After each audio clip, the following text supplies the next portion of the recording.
these people who are coming from faraway places just for the chair, it's not primarily that it happens right in front of the hostel gate, as much as it happens in the gullies which are not lighted well. So over there, because a lot of majority of us do not live in the hostel, we have started living in. Yeah, I'm told 27 इधर उधर से आते हो. Right, not just 27, in sector 23 itself, okay. all of us are living, because hostels are just for the first year girls. Now, at that time, we are followed back to our houses, and there's no security measures in that area as much as there would be in front of the hostel. Are you aware of 112? Yes, ma'am. 112 comes in 5 minutes. Ma'am actually ना इन लोगों के लिए एक ना red foundation बनाई है DGP साहब ने, हाँ, जिसमें हम भी हैं. हाँ, तो उसमें मैम जो लेडीज हैं उनको अवेयरनेस के लिए ना ये चीजें बताई गई हैं कि उसमें 112 क्या है, उसमें मॉडर्निटी जो ऐप चली है उसके बारे एक काम कर लेते हैं ना, मैं कोई अवेयरनेस आप डायरेक्टर साहब से टाइम फिक्स करो और एक दिन है ना जैसे एक awareness workshop. Are you okay with that? If you we give you all the numbers of those people. Now दूसरी एक मिनट नोट करो दीपक. पंचकुला के कमिश्नर को, म्युनिसिपल कमिश्नर को बोलो कि कुछ लाइट्स की जो कमी है वो भी देख लेंगे. We will do that also. Ma'am awareness camp में इनको सब कुछ A to Z हर एक चीज बता दी जाएगी. इस यूनिवर्सिटी में नहीं किया ना? नहीं मैम अभी नहीं किया. हमने मैम अभी रिसेंटली नड्डा साहब में जो लेडीज हैं जो गांव की हैं जिनको 112 के बारे में पता नहीं है तो वहाँ कैंप लगाया था. अगर यहाँ से परमिशन मिलती है तो हम यहाँ पे भी इंस्पेक्टर राजेश कुमारी वुमेन SHO है तो हम लोग एक अवेयरनेस कैंप हम कर देंगे. फिक्स कर लीजिए, आप फिक्स करके 2 जने आके इनको प्रैक्टिकल कैसे करना है जैसे हम करते हैं. इस लड़की से फोन कराइए 112 को और ये you want to see practical, it will take time, we have to go. Otherwise किसी एक लड़की से फोन कराइए, आप नहीं करेंगी, कोई एक लड़की करेगी and you do it. Come here, I'll teach you how to do it. Just can I complete? Okay. You took really good preventive measures for in front of the hostel, and you have directed us to call 112 if there is no police station around the area that we are there. There is. No. So in the PG area, which is right in front of that, I think primarily we need police station over there because that's where the lighting issue is. That's where in the gullies or the cameras sometimes do not work where the situation arises.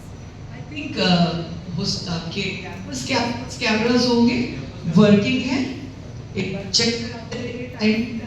But police का we can, I'm not sure कि हम हर जगह चौकी बना सकते.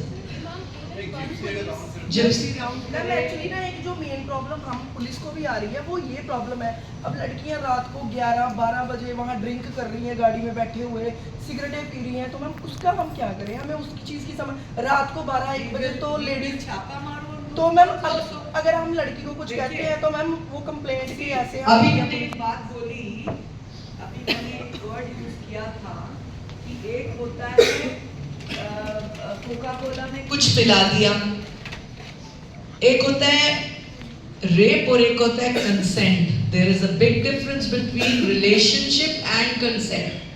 किसी ने कर दिया रेप वो अलग कार्रवाई है, कंसेंट से है वो अलग कार्रवाई है.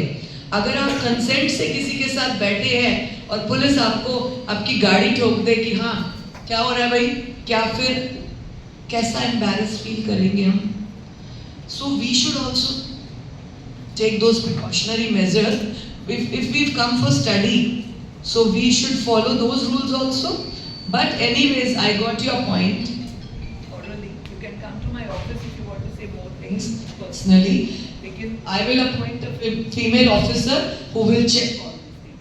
अगर इस हॉस्टल की लड़कियां हैं, इस यूनिवर्सिटी की लड़कियां हैं और कंसेंट से बैठी हैं, तो nobody is जिम्मेदार for it. आप अपनी मर्जी से बैठ.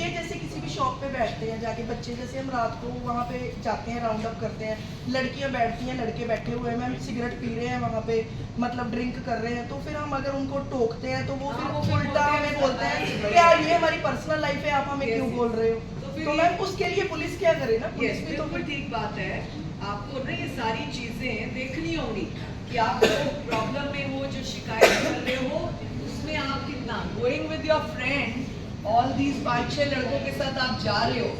There is no harm in making friends. There is no harm in making friends. I never say don't make friends, don't roam around, don't go. But then if you yourself want to misuse, then Who is zimmedar for it? We'll sit again.